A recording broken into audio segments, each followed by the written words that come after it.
All right, all right. Sound check, sound check. Let me see if the sound works. Hold on, hold on. We gotta make sure the YouTube sound is right. We are live.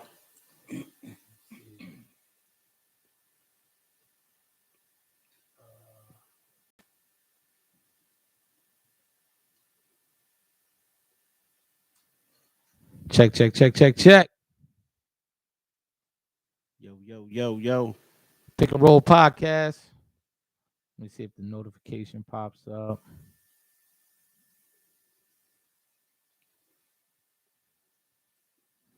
Oh yeah. See, I forgot. We got to do a lot of things when we do this show. We got to turn the volume down on our stuff so it don't interrupt. There's a lot going on here, man.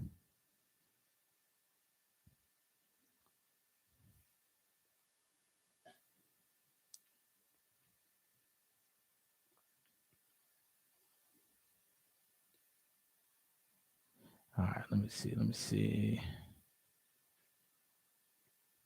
All right, you showing a live notification on your joint? No, I don't see it yet.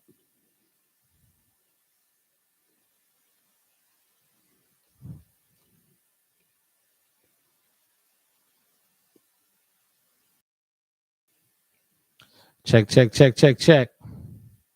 All right, let me go to the page. Make sure we all good.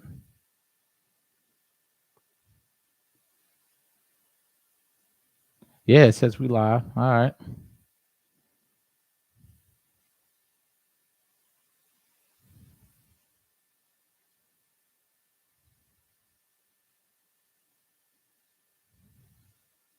So let me go to subscriptions.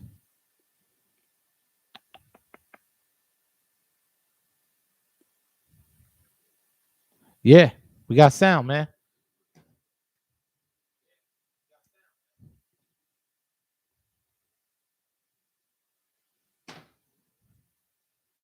Whenever you're ready, sir. I'm ready when you're ready. Ladies and gentlemen, we are back.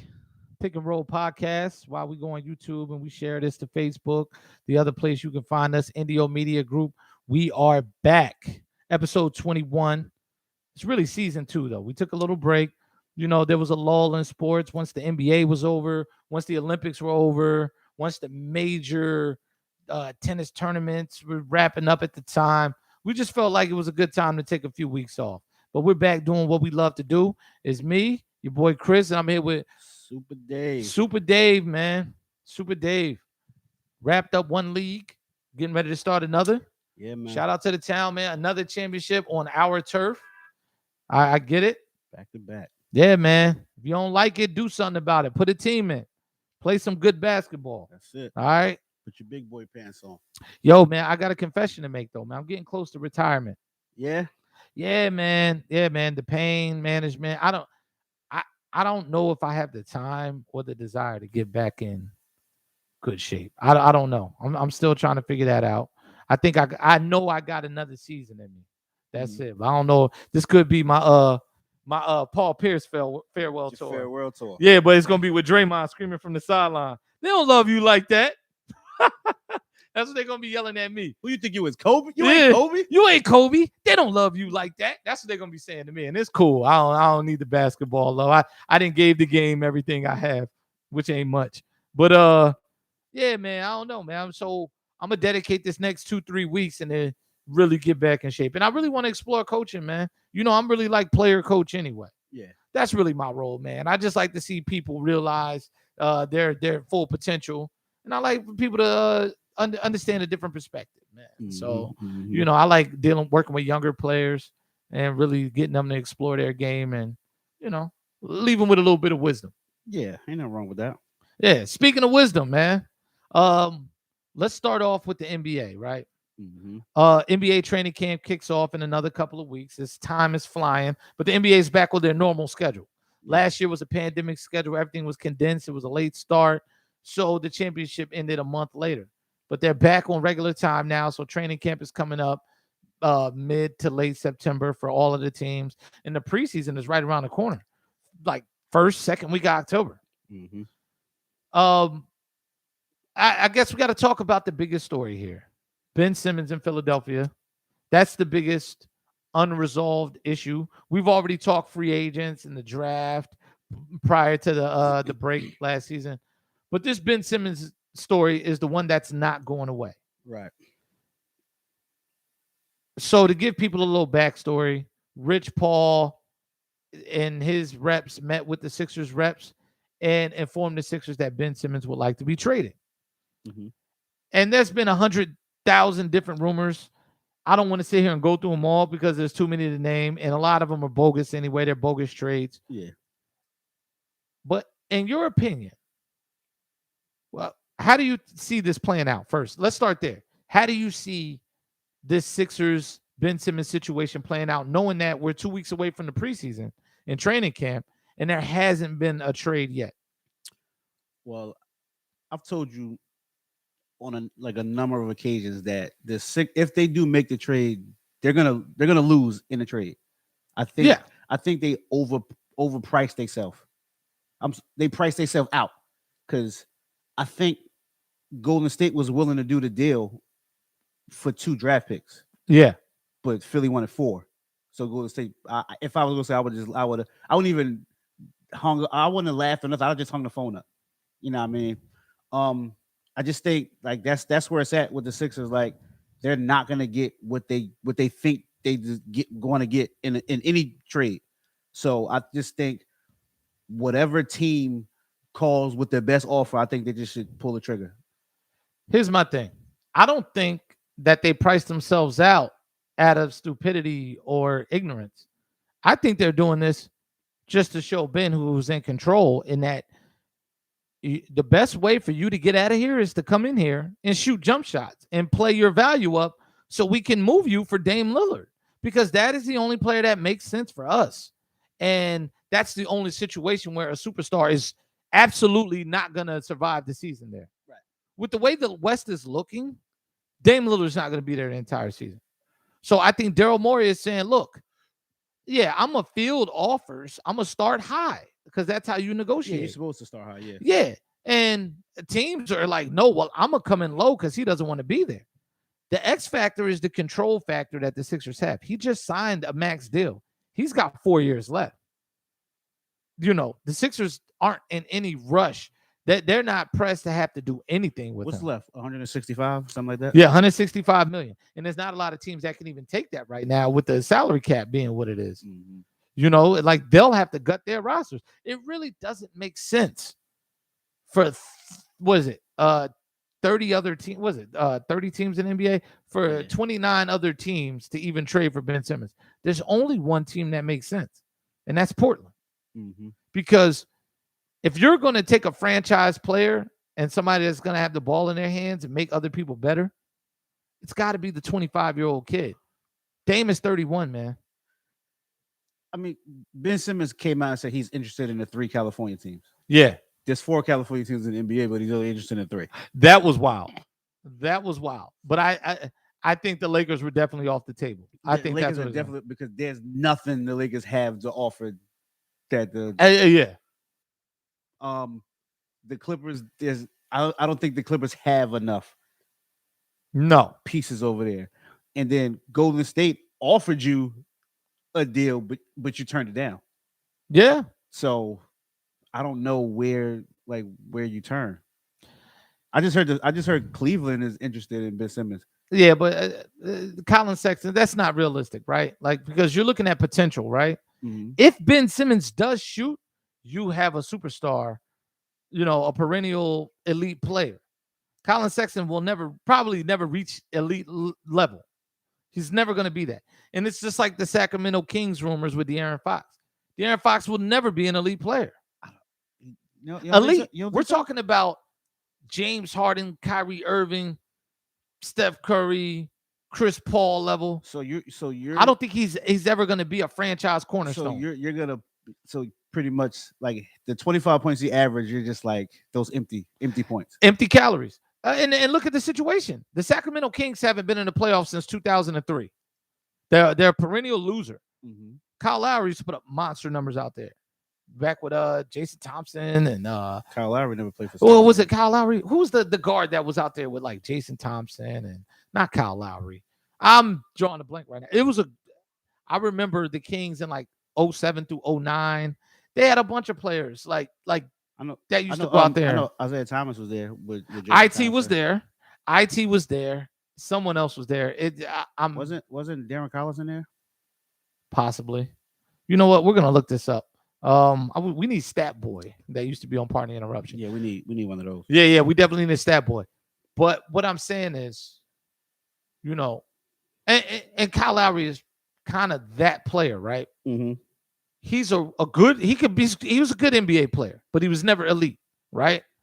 And for him to win a championship, it's not going to be because he's an elite player. It's going to be because he has an elite player, and the team is built to his strengths, and they don't, they accentuate what he does best. I don't like. I just these trade rumors are bogus to me. Toronto offered y'all a good package.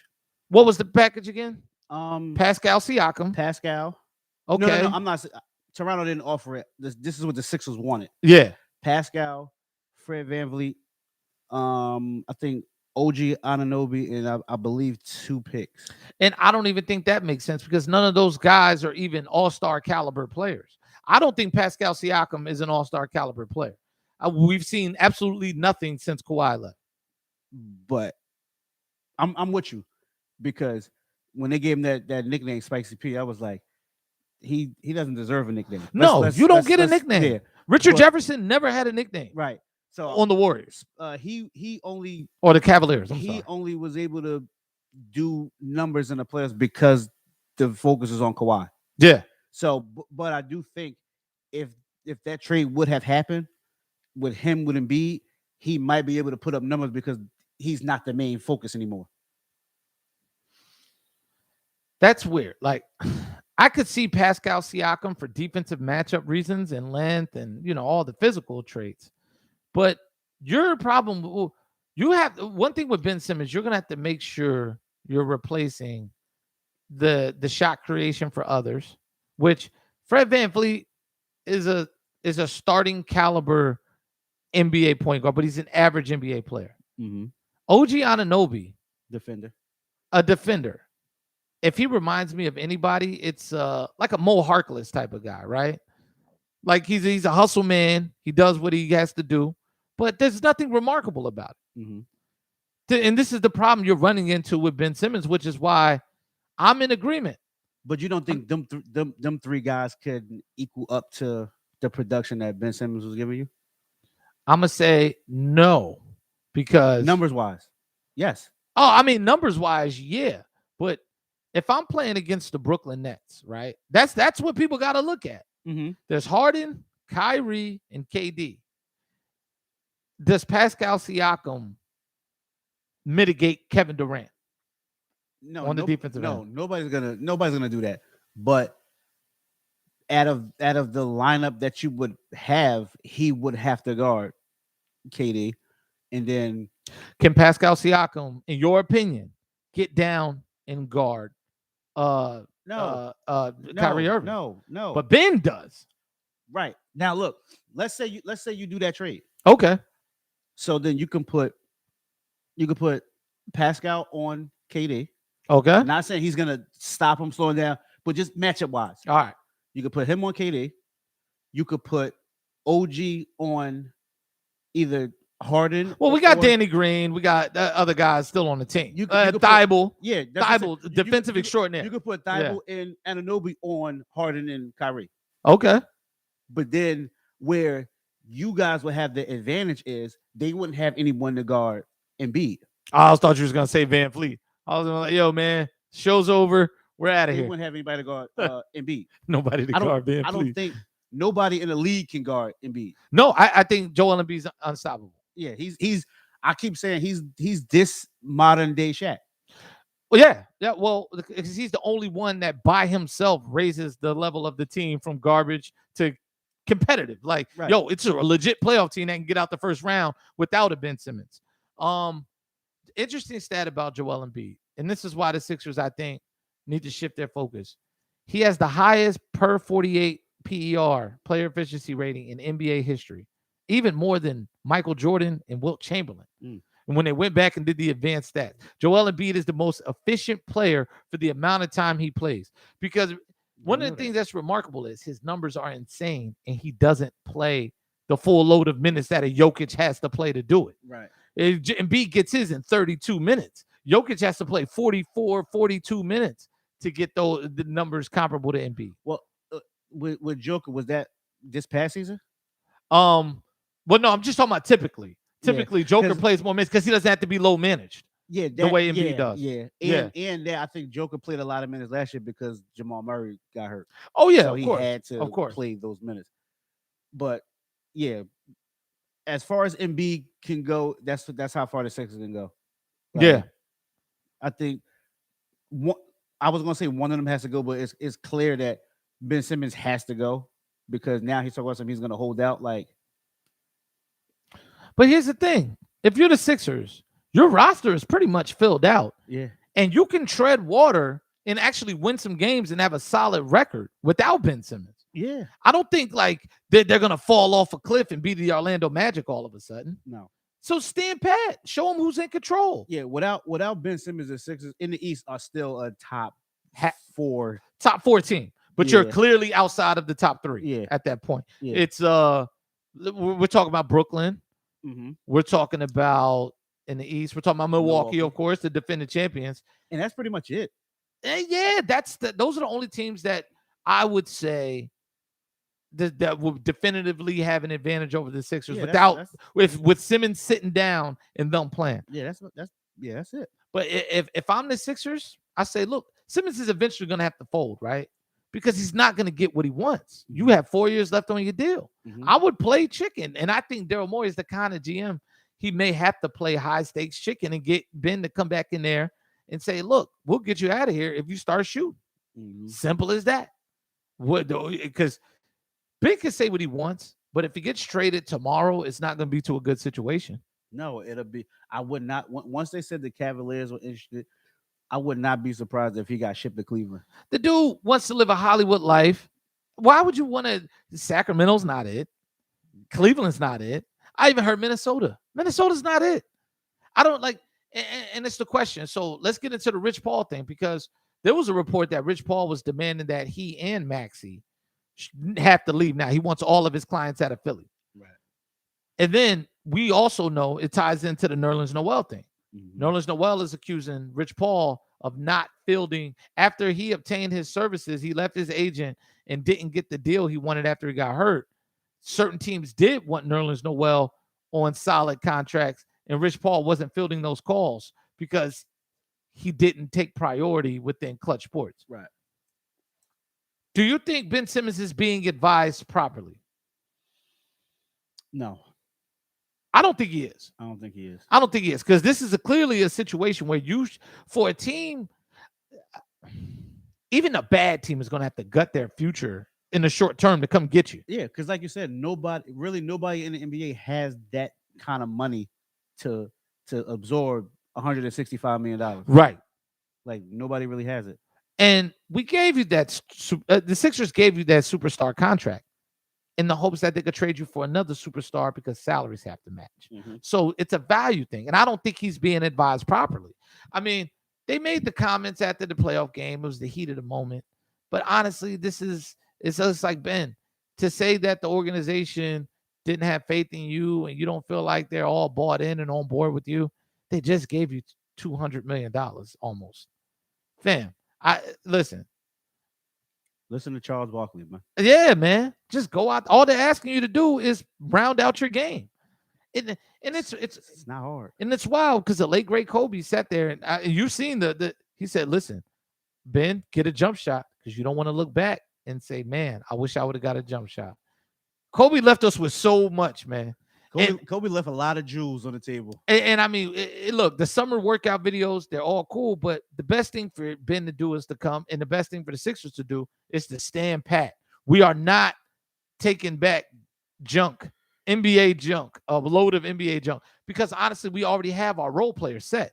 Mm-hmm. You know, if Ben comes back, Seth Curry's probably going to the bench in favor of Maxey at some point. We're strengthening our bench. And in that trade, we're going to get a starter and some more bench players. So we're going to be a deeper team. surrounded by Embiid, will probably look a lot like the Mavericks did when they won the championship against the Lakers. Dirk and company against Miami. against Miami in 2011 or 2010. Was that 2010? 2011. 2011. Yeah, 2011. That's what it'll probably look like. And you can field this very solid team. And if Embiid is healthy the whole time, sky's the limit. But I just feel like about this agent thing with Rich Paul, I feel like Rich Paul overstepped his bounds if that's what he said, that he wants Maxey and Ben out of there. Do you feel like an agent is overstepping his bounds by doing that, involving another player in his dispute with one of his more prominent players? Yeah, like if one of your players has an issue with the organization and you're representing that guy, just stick to that player. That player in that situation. Yeah, don't drag another player in now to the locker room, into the organization. Well, probably not the organization, but to the locker room. It's gonna be like, look, they're gonna look at Maxey a little funny now, like you don't want to be here neither. Yeah. Like I know if I was in that Sixers locker room, I would, before I knew the full story, I would look at him a little sideways too, like, I mean, like, what you? Yeah, what's going on? Like, what problem do you have? You're a rookie, right? You were a rookie last year, and they gave you minutes in the playoffs, right? And Maxey, but that's kind of cooled down because it's kind of unrealistic to say Sixers give up your first round pick and Ben Simmons and take back junk.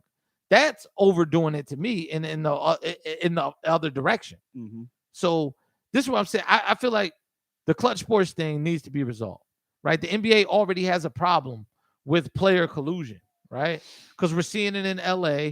Carmelo's going there, all of those guys going there, even though they're older, and I don't think that they're as strong as people say, because the NBA is a grind, and a lot of these guys, there's going to be a lot of DNPs. All of the guys they're signing are old, and what people not is failing to realize, like I'm not talking, like there's a few hardcore Laker fans that is going to side with me on this one. Yeah. The Lakers last season were one of the worst 3-point shooting teams in the NBA. Yes. And they did not address that.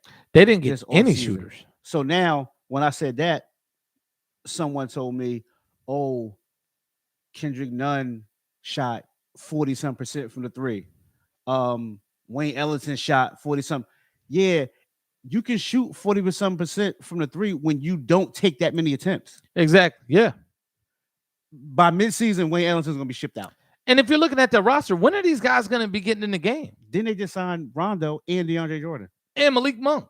Like, what's up with the backcourt? And this is what I'm saying. Like, when are these guys going to play? Because I'm pretty sure Carmelo's not coming there to only play 12 minutes a night. No. He's going to, if he could, he'll try to play 35 minutes. But if you're the Lakers, you don't want that. So that's what I'm saying. Like, there's already, and then now you have the Nets. LaMarcus Aldridge goes back to Brooklyn after he got cleared for the heart condition. Mm-hmm. Paul Millsap, he's a free agent. He's going to the Nets. Mm-hmm. I'm pretty sure the NBA would like to see some of this stuff even out. Yeah. And if you have agents clearly affecting the fate of a major market, mm-hmm. that's a problem. I think that's a big problem. And for what it's worth, there's still the conflict of interest there that I just can't get past. How can LeBron James own an agency? And people say, oh, no, he just invested in his friend. Listen. Everybody knows where that money came from. That doesn't work with the feds, and it's not going to work with me. Everybody knows where that money came from to start that agency. Exactly. This is a RICO case, all right, when it comes to collusion and your racketeering. That's what it is. It's a racket. And my issue is, I think they need to address it. I'm curious to see how the Nerlens Noel situation plays out, because Brett Brown, Nerlens Noel's campus and Brett Brown can attest that the Sixers wanted him back. And I have my own conspiracy theory around that. What's your conspiracy theory? Well, just by the nature of what Clutch Sports is and who runs it and who funds it, mm-hmm. Of course LeBron wouldn't want Noel to back up Embiid in 2019, mm-hmm. because they were a contender. Mm-hmm. That makes the Sixers that much more powerful. and the Sixers were going to bring him back. And that was somebody I was hoping that would have came back that year because our backer was Amir Johnson. Do we lose to the Raptors if we have Nerlens Noel backing up? No, I don't think so. Exactly. I think we even signed Greg Monroe at one point. Yeah, they had a move. Yeah, we did have Greg Monroe at one point. So this is what I'm saying. We were struggling to find somebody, and Rich Paul wasn't fielding calls because he didn't feel like Nerlens Noel should be here, according to Noel's camp. And Rich Paul said, "Oh well, he owes me money, but Noel doesn't want to pay you because you cost him money." Exactly, you cost him money. You didn't render the service properly. So that's you know what, that's similar to what happened to one of the Morris twins, I believe. Rich Paul's agency, Clutch Sports. Really? Yeah, that they wanted him to sign in San Antonio. Yeah. He said, "I don't want to play there." He had to override it and take the deal with the Clippers, I think. The Knicks. Oh, the Knicks. He went to the Knicks that year. Yeah. That was him as well. But and most people are saying, like, yeah, Nerlens, it's your fault because at the end of the day, your agent can only go out and fish the deals. You have to sign off on it. Mm-hmm. But why is your agent not fielding every single call? Right. You know, we know you missed out on the Dallas money, right? But there were some solid deals and opportunities on the table where you would have probably gotten more playing time and been in a better situation than you were. You know who Rich Paul reminds me of? Scott Boras. Scott Boras, and Drew yeah. Rosenhaus. Drew Rosenhaus too, yeah. You remember Drew Rosenhaus in the NFL? Mm-hmm. Yeah, man. And then Scott Boras in baseball. This is where it's so like Rich Paul basically turned into a super agent along with them three. There's one super agent in each sport, and it's them three. And sign Anthony Davis, and then look, Anthony Davis forces his way out of New Orleans, and luckily they got Zion. But that's my other conspiracy theory. NBA gave New Orleans the pick to keep the franchise viable. Now I got a headache because Zach LaVine fired his agent and signed with Clutch. This is what I'm saying. Everything is LeBron is the shadow hand. I just that think, operates the league. But I do think, and I have confidence that Zach is going to stay with the team we build around him. I think Zach is going to stay because on paper I think we are a 6 seed in the East. Chicago Bulls. Yeah. For anybody else knows, Chicago Bulls. We're a 6 seed. And we signed the guy you like, Tony Bradley. Tony Bradley, yeah. We signed him. Look, Tony Bradley's a really solid player right now, developing player. Tony Bradley will give you solid minutes. He's long, he can rebound, he can move. Mm-hmm. That's what you're gonna like from Tony Bradley. He doesn't commit stupid fouls. So you know what I mean? So we got a nice little backup for Vooch. That's it. Yeah, you need size. You need size and length. Mm-hmm. But yeah, this is going to be interesting to watch with the Rich Paul thing. They're saying like a lot of agents around the league are happy that somebody finally said it. Yeah. Because it's just too much influence. Mm-hmm. And the Sixers are a major market. If the NBA thinks that Clutch Sports is possibly tanking the Sixers and ruining them, because this is a large money-making fan base, they're probably going to step in. I don't think they're going to calm things down like they normally do. I was talking to an old head today. Okay. And what the conversation that we had, I had to really sit back and think.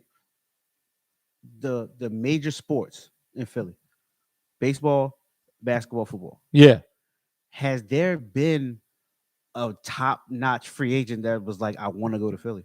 Terrell Owens. But that was only because his deal fell through with the Ravens. Right. Remember, like something happened then after TL, like there's nobody that went to the Sixers if they weren't traded there. There were big names, but did they ever come here in their prime? No. Probably not since Moses Malone. He brought the championship. He was the most dominant physical presence in the league. And that's what he said. He was like, yeah, the Sixers brought in Moses, but other than that, all the other big names that they got were traded to Philly. Alshon Jeffrey. I don't know. That is crazy. A big name free agent. I guess Roy Halladay. That's for the Phillies. Yeah, that's for the Phillies. So the Eagles, Asante Samuel. Yeah, you're right. But you know, I don't think it has anything to do with like Philly being a sports town. Important here, right? Philly franchises have to make sure that their drafts make sense, because now this is probably the most vicious in all professional sports. So I think it's more important that when you do draft Allen Iverson, you do the right thing. Brought up the point. They said, "Oh, how can Barkley speak about Ben Simmons when he wanted to get out of Philly?" First of all, he never set out and said, "I'm not coming up. I'm not showing up. I'm not playing. I'm sitting down till you're traded." And also, he was before the era of free agents and players' rights. Like the Sixers had the rights to him, and the money wasn't the same either. Like $1 million, today ain't the same as it was yesterday, but it was still $1 million. You know what I mean? And it wasn't $35 million on the table. But also the situation was different. Sixers were an absolute terrible franchise with ownership that wasn't supporting him and things like that. And I'm guessing Barkley made his way out of town for that reason. There was no reason to keep him beyond that point. It was time to tank and get back in the draft. Yeah, people we tanked for Sean Bradley. Yeah, and Stackhouse. People need to realize that, like the era that we grew up in. Yeah, when you were a star player and your team was bad, the organizations did you a favor and traded you out of there to a contender. Yeah, trade deadline. Go here and try to win your championship. And then we're gonna rebuild through the draft. Or just go here and live your life, because why keep you here? Because if you get hurt here, we can't get anything for you, and it's not gonna help anybody. And you're hurt and you're taking up money. Exactly. So now it's just like guys just want to get out. If they lose one, they have one bad season, they're ready to go. Yeah. Oh my God. Somebody said that they're disappointed with me, or it's time to leave. That's the big difference. Like when we were growing up, star players, when they were bad, when their team were bad, organizations said, "Look, name a contender that you want to go to, and we'll work something out." Exactly. Now it's just like the parents like, "Oh, you said my shoes are too small. I want to get out of here." Right. They babies. Like, it's terrible. Yeah, I saw a report that says Ben Simmons felt like Doc Rivers should have been reprimanded for saying what he said. That's absurd. The coach is disappointed, and it was 10 minutes after they just lost Game 7 in the second round against a lesser team. They frustrated. Yes. Everybody was frustrated. Everybody was frustrated. You passed up a dunk, my man. And that's the thing. It's someone needs to give Ben a tape of that whole Atlanta Hawks series, and he need to watch from game. What y'all got eliminated? What, 7? Yeah, 6? 7. He need to watch game 1 through 7 and watch his play, and then go back to the drawing board. Like, okay. But you got to be and this is my thing with sports, you got to be ready to receive information, right? If somebody could sit you down and tell you all the right things, but if you're not ready to receive it and accept it and take accountability for it, and then put the steps forward, it's not going to work for you. And he's not going to do it. He's been playing this way since high school. Playing this style got you $200 million. He's not changing. You know who this parallel is, and this is a great shift? Cam Newton. I always say, right, there's certain athletes they're extremely talented. They're very fun to watch early in their careers, but then they plateau, and you have to start asking questions. Why is this guy not spoken about with the other people at his position? If Ben Simmons is not careful, he's going to end up being Cam Newton. And it's going to happen sooner than later, because he doesn't get another max contract playing like this. No. Do you want to be Andrew Wiggins? Just bouncing around. Just NBA fodder. No, he's not quite NBA junk, but you'll just be bouncing around. And then let's talk about Cam Newton for a minute, because this is something I told people. Before you get to that, I do think he got jobbed in New England. Yes, I do think he did. Explain to me why you think Cam Newton got jobbed in New England. I do think at some point this year Mac Jones is going to be the starter. I do think that. I knew that going in. I didn't think, like, you got, when you're a quarterback, you get drafted in the first round, you're gonna start. You're gonna play this season. I didn't think it was gonna. I thought Cam was gonna start the season as a starter and then eventually lose the job.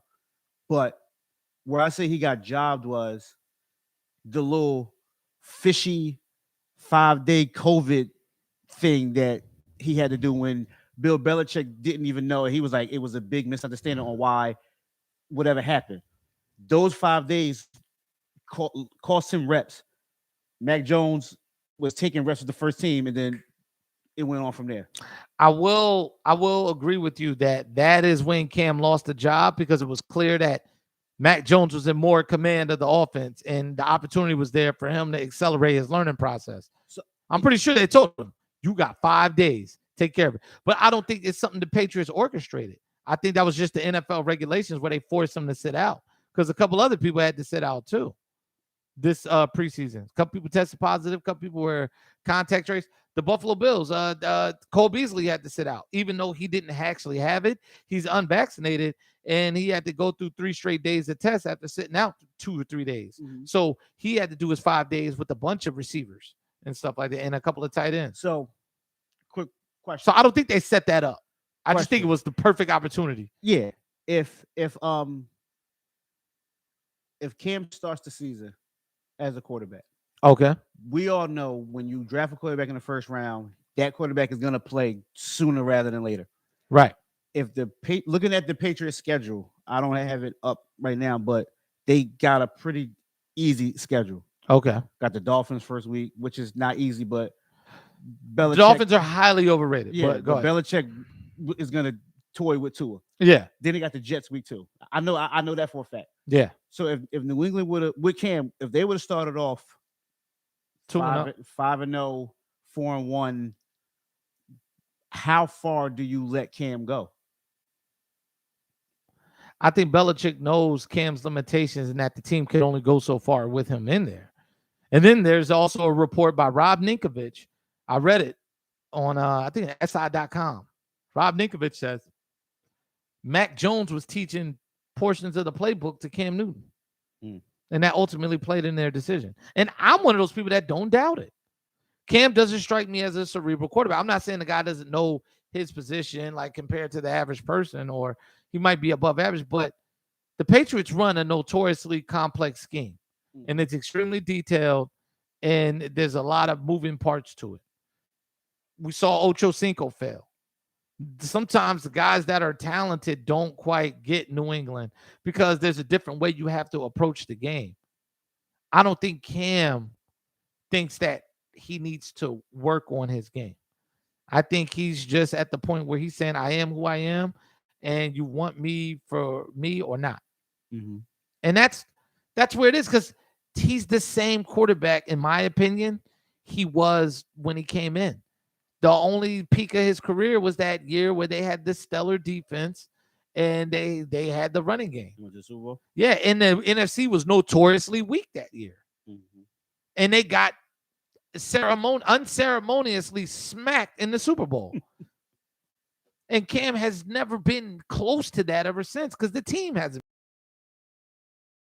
I think there's certain that are still talked about it as being elite, even when their team has a down year. Aaron Rodgers is one of them. Mm-hmm. Phillip Rivers is one of them. Mm-hmm. They're still out there, and you're like, wow, this guy is still good, even though everything around him is not working. That we can. Is Phillip Rivers elite?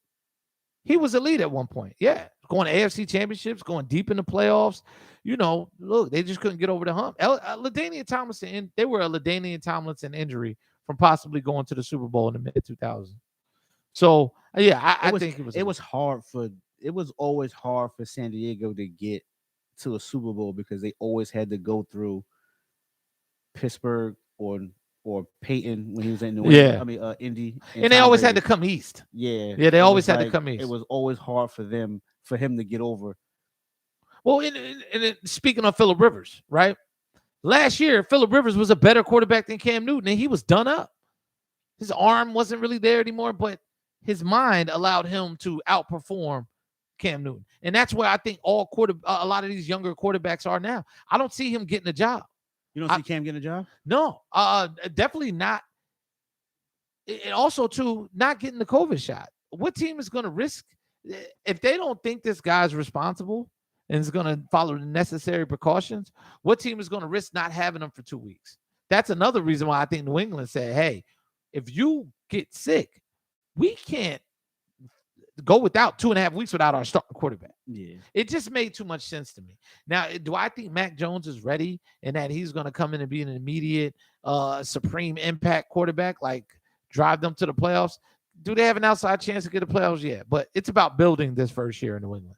It's not about anything else. It's like we all know that Alabama quarterbacks don't do nothing in No. the NFL.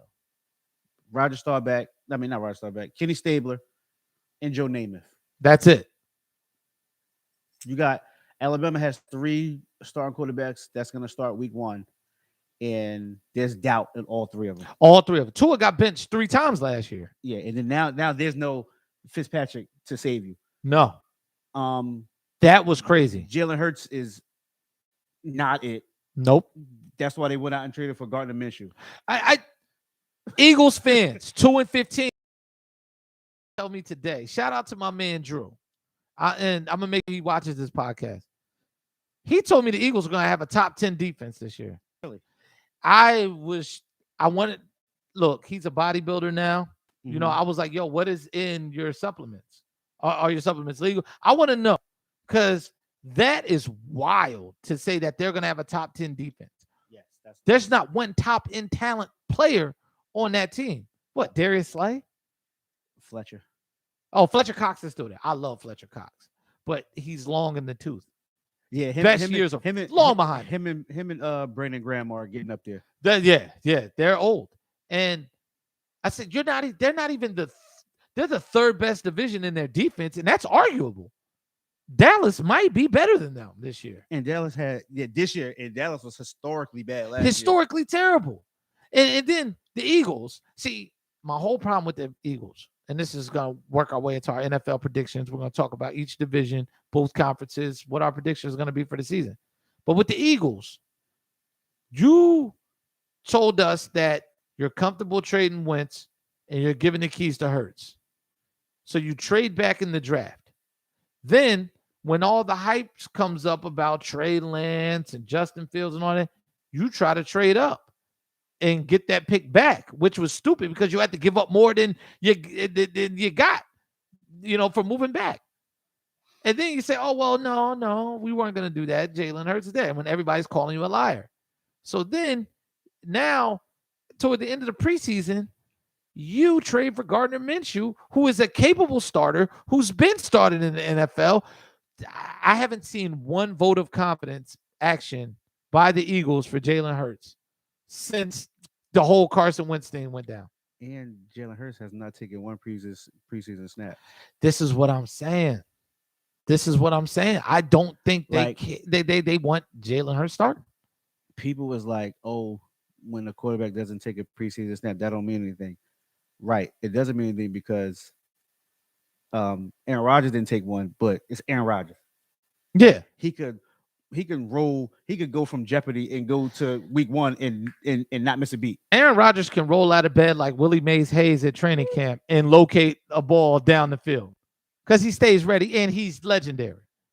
Like, he's a legend. Yeah. Jalen Hurts, I haven't seen you in the preseason.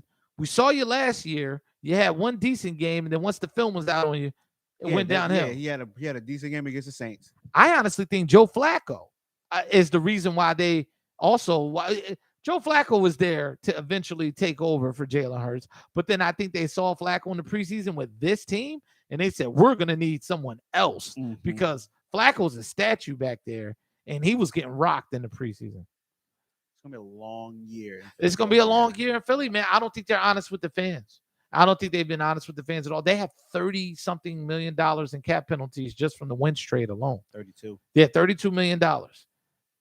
I tell people, football is one sport where you cannot go out there with the minimal talent. Like, you can't just have a guy here and a guy there and then surround them with nothing. It's not going to work. You need all 22 on the same page, all 22 capable of making plays when they need to make them, because timing is everything during a football game. It's about key stops, key scores, all of that stuff. That is one of the wildest situations in it, like in the league. That's one of the wildest situations in the league. And then they draft situation was crazy because if you remember, the reason why Dougie P pulled the starters against Washington that last game was because he didn't want to affect the draft position. Yeah. If we win, if they would have won, they would have picked 11, Yep. where the Giants wound up picking. And no, then if they lost, they was at 6. Yep. But then you trade out of 6 and then trade back to 10. I don't understand anything that's going on in Philly. I don't expect them to be a competitive football team. It's going to be bad. It's going to be bad. I don't think Eagles fans are really ready for it. Slow singing and flower bringing. That's it. So I just hope Devontae Smith survives this season because he's going to get a lot of contact. They're going to be trying to. Yeah, I want to see high usage guy. I want to see how he plays against top tier corners without other top tier receivers around him too, because he's the only upper tier talent. We don't know what he's going to be, right? But he's the only upper tier talented receiver on that team. They talk about Jalen Reagor, but no.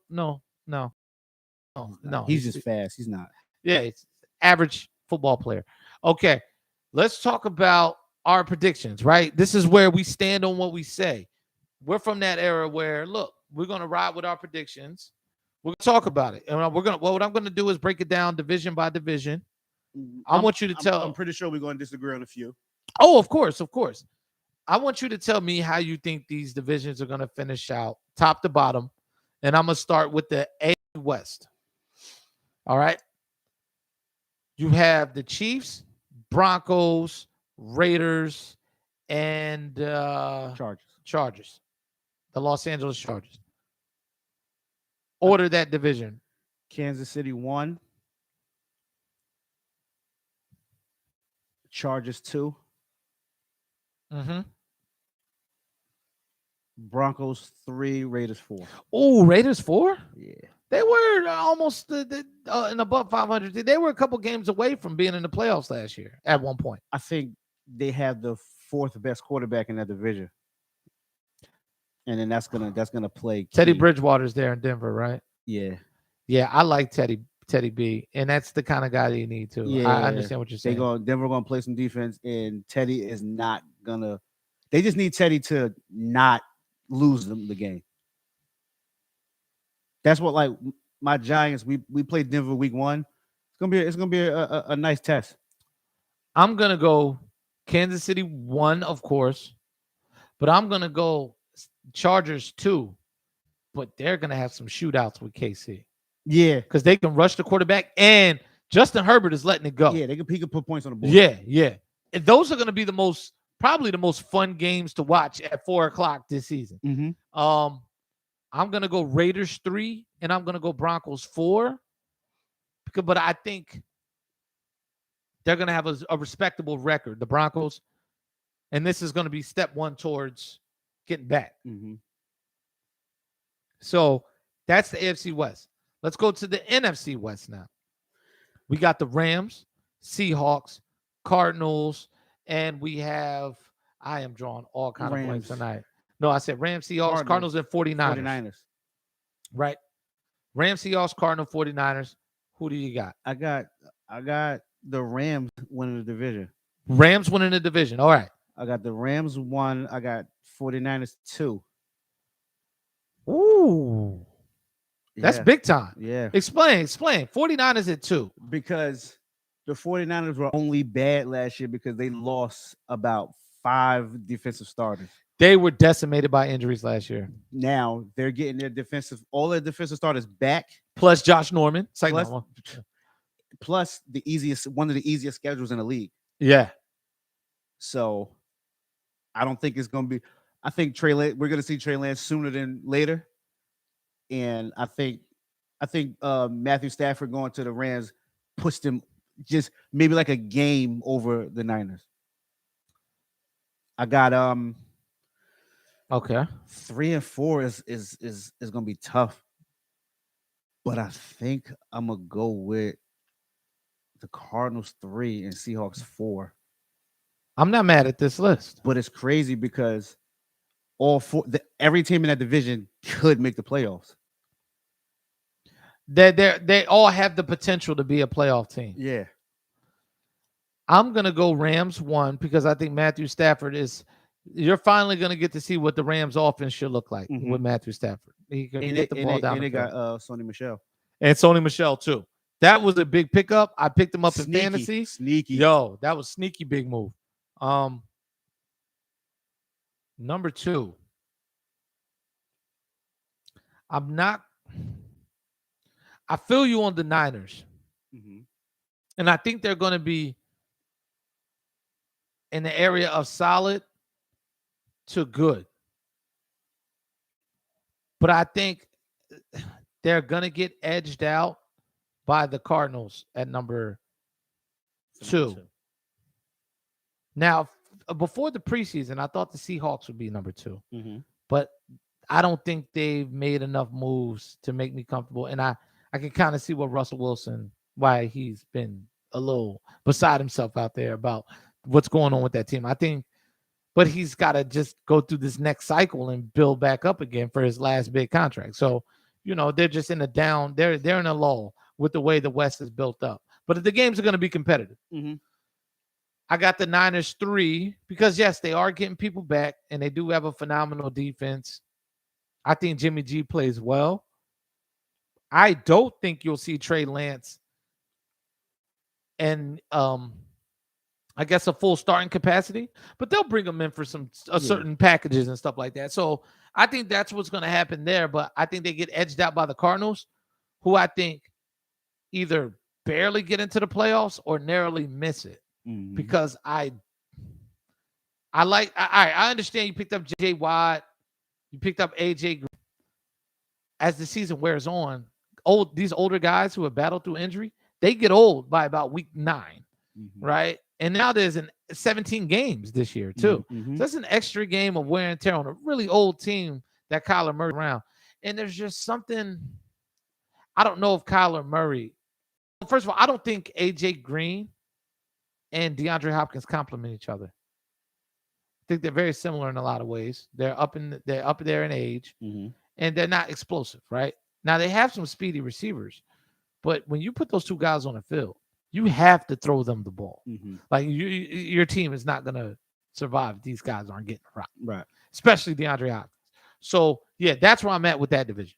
All right, so I got Rams 1, Cardinals 2, Niners 3, but that's going to be really close. And we got the Seahawks 4th because they're just not balanced enough on both sides of the ball. So do you think if the Seahawks finish last in that division, do you think Russell Wilson's out of there? No. They just signed Jamal Adams. I think they got to do more to that defense. Because if you got enough defense, Russ will get you there. You know what I mean? He'll bring it home. But they've got the wide receiver. You see what I'm saying? So they're okay there. They still got a good running game. Offensive line needs a little work. But I think once they rebuild that defense, that's their philosophy out there in Seattle. Once they do their next iteration of their new Legion of Boom, I think Russell Wilson stays around. I think they have to really play this year and be respectable. They can't ever get bad or he's going to leave. But I think they put up a more than respectable showing this year, missing the playoffs, and they know they have something to build on. Right. Yeah. So, all right, let's go AFC South. We got the Colts, the Jaguars. We have Tennessee, and we have the Tyrod Taylors. Yes, the Houston Texans. Tyrod, well, if you have to start me, Taylor. I got Tennessee 1. Okay. I got the Colts 2. I got the Jags 3. And Houston 4. Texans, they'll be playing Bishop Sycamore in January. I'm probably going to agree with that. Although I think the Jags got a few wins up their belt that are going to shock the people, but they're going to be a losing team. Yeah. 5-12. Maybe even 4-13. I don't know. Tennessee definitely, even though Julio Jones is another guy. A.J. Brown's on the other side. It's going to be your number 1 receiver. Julio Jones probably going to be your number 2. Do they complement each other? They're both really big, but who really gets down the field and takes the top off the defense? I think well, both of them could get down the field. Yeah, I think Julio still has some gas left. I'm hoping because I And like it's- Julio. And they're gonna be seeing one-on-ones because you have to load the box for Yeah, you got to load the Derrick box Henry. for. So, do you believe Ryan Tannehill's up to the task? I have never been a big Ryan Tannehill fan, but when you got Derrick Henry, the play action becomes big, Yeah, and all you got to do is just fake it to him, and the defense is gonna collapse, and then you could just pick and choose. Now Yeah. it's just gonna be up to him to make the right read off of the play action.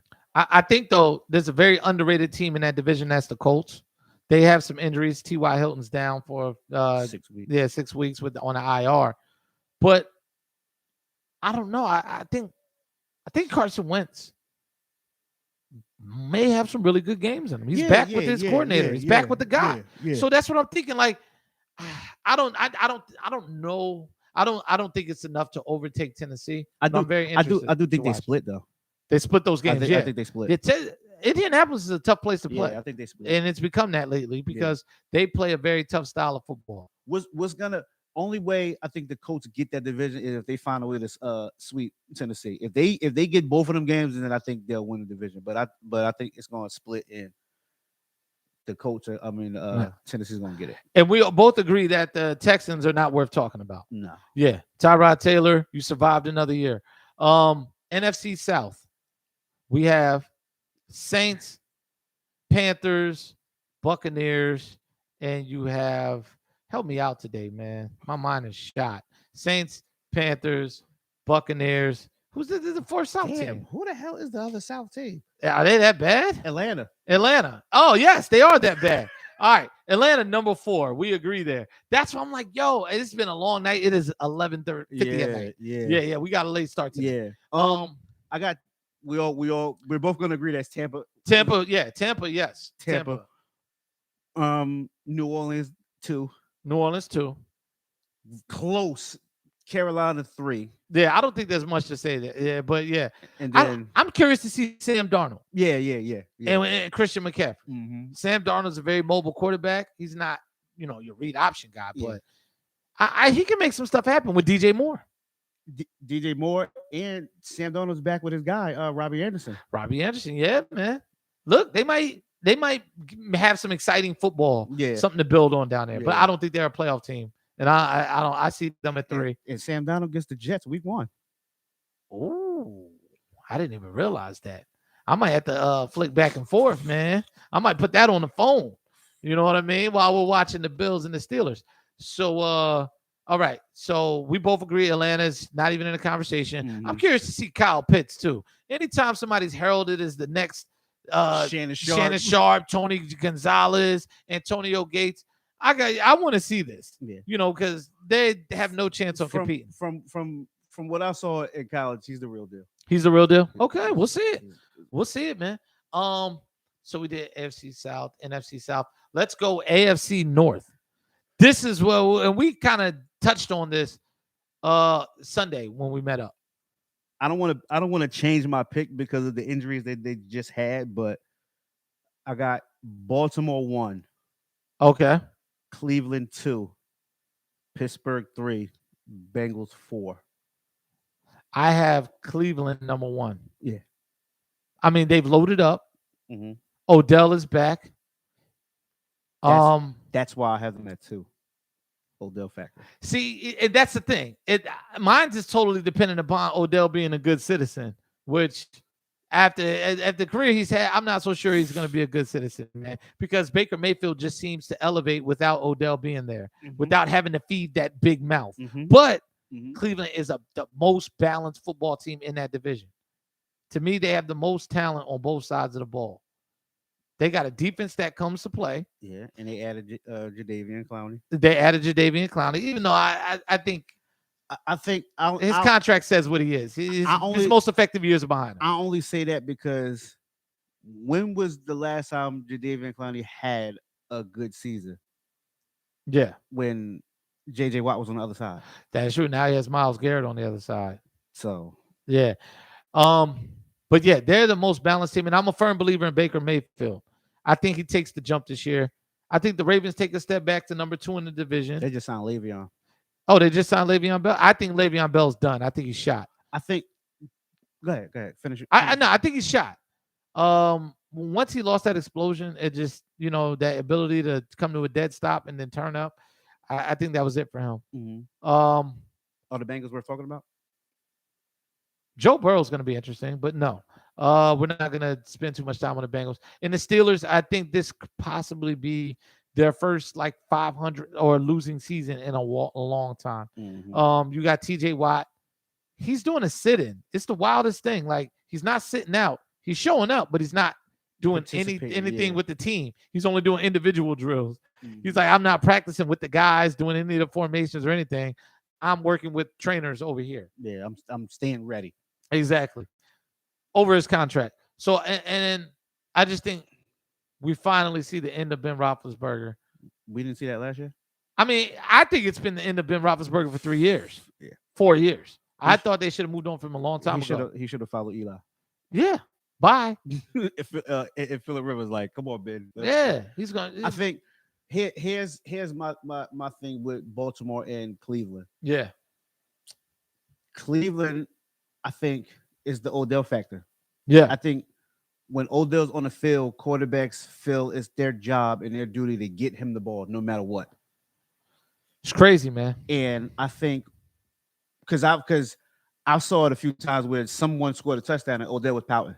Yeah. Odell will pout if we win and he didn't get his yards. But when he is 10 for 160 and 2 touchdowns and we lose, he's happy. Oh, yeah. You know what I mean? So always encouraging words. So I think that's going to hurt unless him and Baker worked on some things to where Baker still could spread the ball around and still keep Odell happy. I think that's going to be their downfall. Going over to Baltimore, I picked them before J.K. Dobbins towards ACL. And now they lost another running back. But Gus averaged almost 6 yards a carry. And then now signing Le'Veon, you're right. He lost his explosiveness to do that stop and go. But Le'Veon has never played in the read option system. And you're right. That read option system, them defenses is more scared of Lamar Jackson than the running back. So I think they're gonna open up holes for Le'Veon. He's not gonna get the starter carries because Gus Edwards is gonna be the starter. But I think Le'Veon will be effective in that kind of offense. So you think the Ravens and Lamar Jackson stay just as effective this year for another year doing this very same thing? Even though they tried to sign Sammy Watkins as a receiver, they're trying some sort of passing game to address the passing game in some sort of way. But you feel like they're going to be that effective again this year? Yeah, I just think nobody in that division has figured them out yet. Oh, okay. All right. So let's talk about the NFC North. Packers, Vikings, Lions, Bears. Packers 1, Vikings 2. Are the other two even worth talking No. Well, actually, I got the Lions at 4. Yeah. Bears at 3. But it's close. Yeah, it's going to be but you know what? Justin Fields, I think. It'll be close until Justin Fields take over. Yeah. Justin Fields has to take over because Andy Dalton, I like the guy, but no, you were sitting here to lose. And Nick Foles will never see the field. No. Nick Foles needs to retire. Yeah. He thought about retiring years ago. It's time. All right. Now to the best 2 divisions in football for people to watch. The AFC East and the NFC East. Which one you want to do first? Don't matter. All right, NFC East. I need to hear this because this is where we're going to see. We've already disagreed here in a couple spots. NFC East, how do you see those divisions ending out? Giants 1. Okay. Cowboys 2. Washington 3. That's it. Okay. It's only 3 teams in that division. Yeah. It's only 3 teams. Yeah. You already know how I feel. Eagles, they're getting shipped leagues. They should play in the Big East this year. Yeah. Cowboys number 1, man. I don't think Dak is hurt. like like people are speculating. Mm-hmm. I think that offense is primed and ready to go. I Mhm. love the Micah Parsons pickup. I think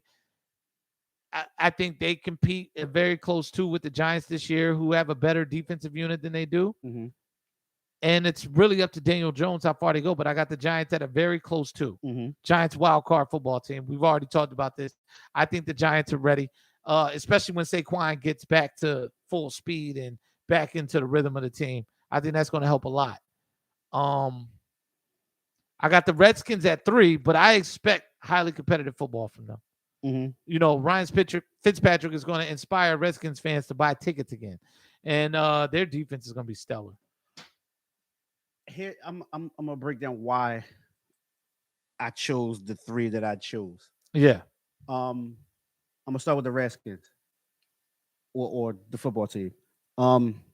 They probably got the. I'm not even gonna say probably. They got the best defense in the division. Yes. My issue with them is quarterback play. Even though they made the playoffs thanks to the Eagles, They backed into the playoffs. That doesn't Yeah. even. Yeah.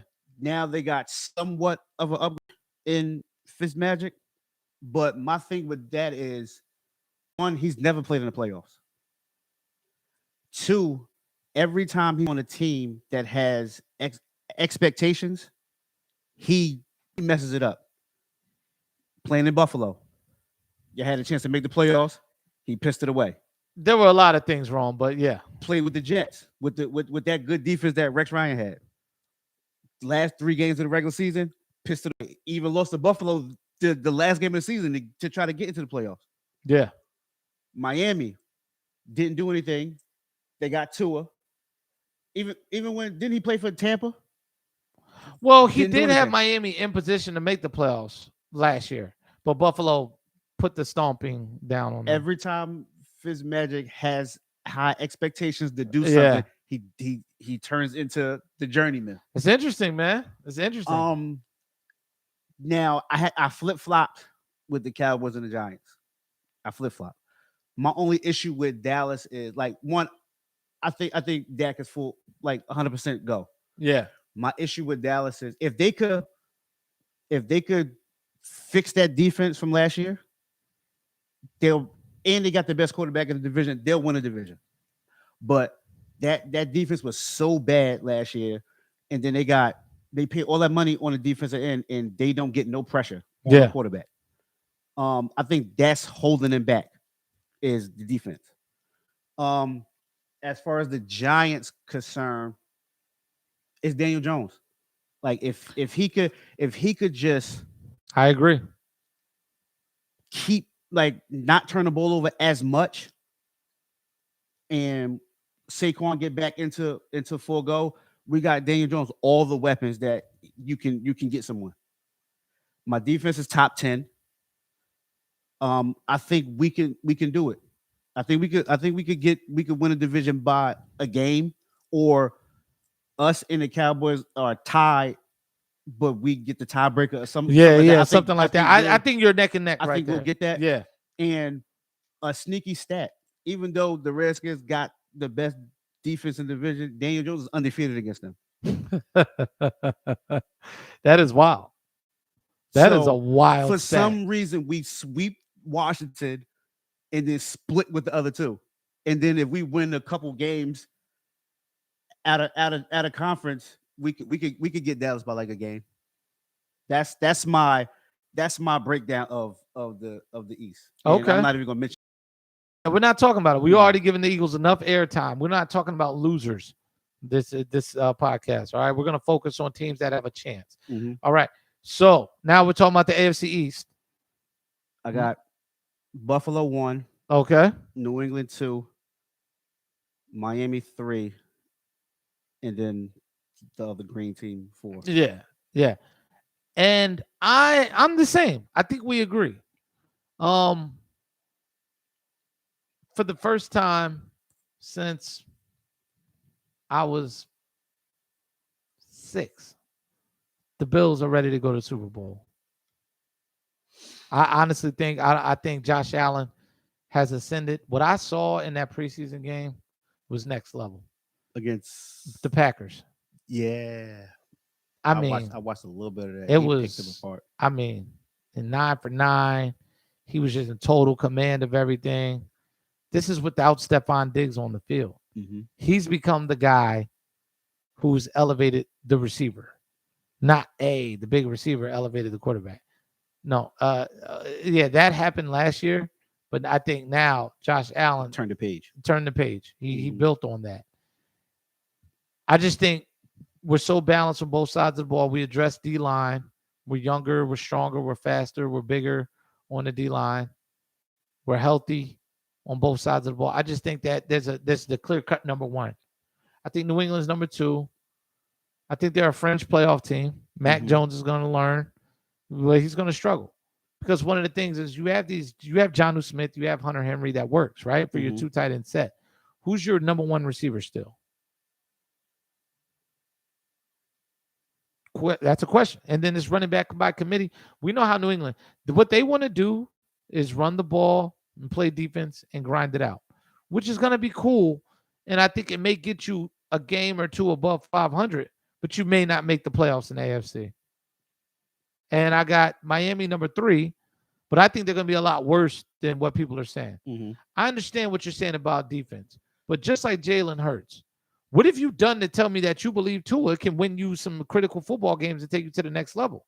You've benched him 3 times last year, and you claim it has no bearing on how you feel about him. You don't bench people you love. So with Miami, and then show me the difference.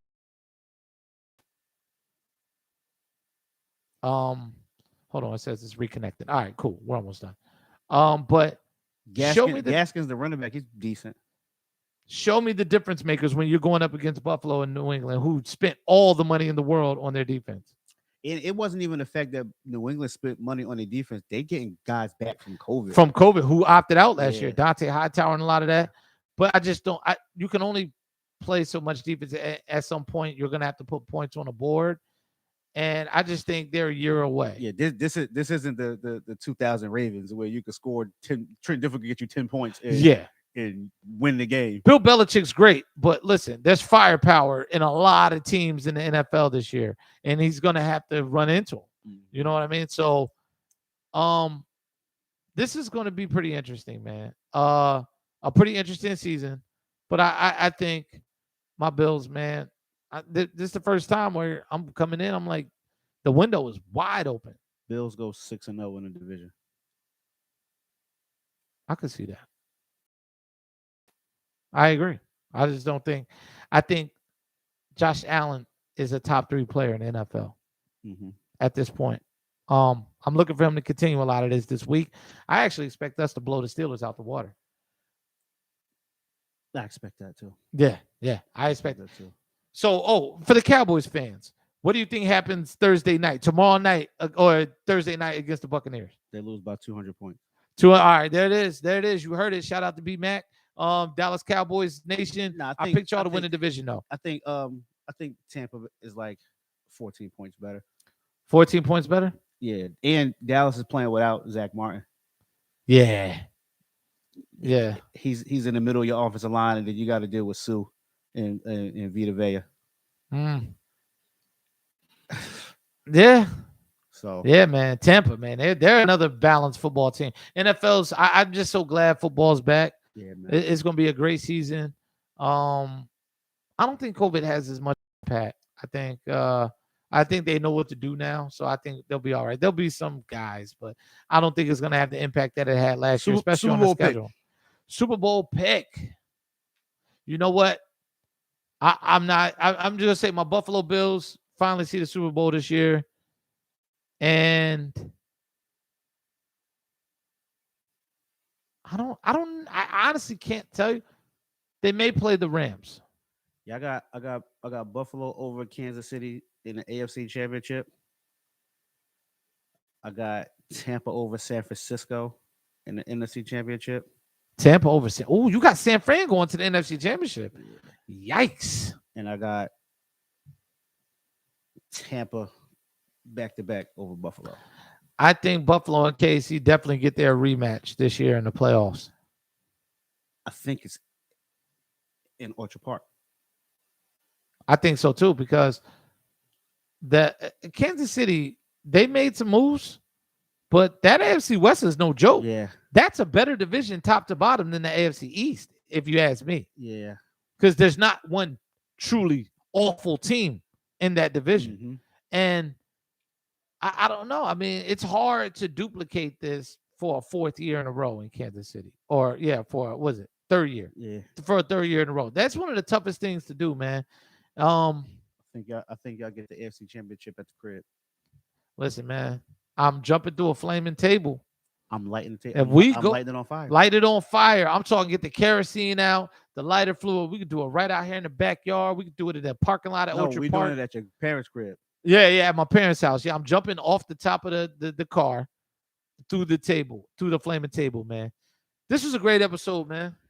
Welcome back. Welcome back. Season 2, our times, we're gonna have to figure it out. We both got busy schedules, Yeah. but we will be here in time. The football schedule dictates the podcast, right? Because football is king. Yo, shout out to my boy B Mac who sent me a text message when I said the Giants was gonna win the NFC East. Oh, what did he say? What did he say? Shout out to B Mac, He man. said Giants ain't finishing number 1, bitch. LOL. Part of my language. I love it. I love it, man. I love it. B Mac knows that's my guy, but it's two weekends out of the year that we won't speak to each other. Listen, I got the Cowboys winning that division, man, but it's going to be close. It's going to be a heavyweight fight for that division. It's going to be a bitter rivalry. I wouldn't be like I got the Giants close because of the reasons that I said, but I would not be surprised if Dallas gets it. I have to watch these games with you guys. I got to watch the games with y'all. We would have to go to B Mac's house because out of his mouth, and I'm gonna quote, he doesn't like to watch the Cowboys anywhere else but his house. I feel that though. I don't want to watch the Bills anywhere but here, man. Y'all corny. I'll travel. I mean, I will travel, and I want to go to the Tampa game. You like travel to the Bills bar. That's it. Yeah, and listen, I went to the Miami game. The year before last? What you talking about? Because it was a Bills home game. Oh, it was. It's a home game everywhere we go. But I mean, we'll see. I'm gonna have to watch this game with y'all, man, because I think that's gonna be one of the more compelling matchups this season. But listen, Pick and Roll Podcast. Make sure y'all like us, subscribe to us, Indio Media Group on Facebook. That's the page, Indio Media Group on YouTube. We're back, man. Super Dave, man. Anything left, man? Sit, man. There's a lot we could have touched on, smaller stories, but yeah, we'll save that for next week. Yeah. But yeah, man, everybody be blessed, man, and check us out next week. Pick and Roll Podcast, episode 21, season 2. We out.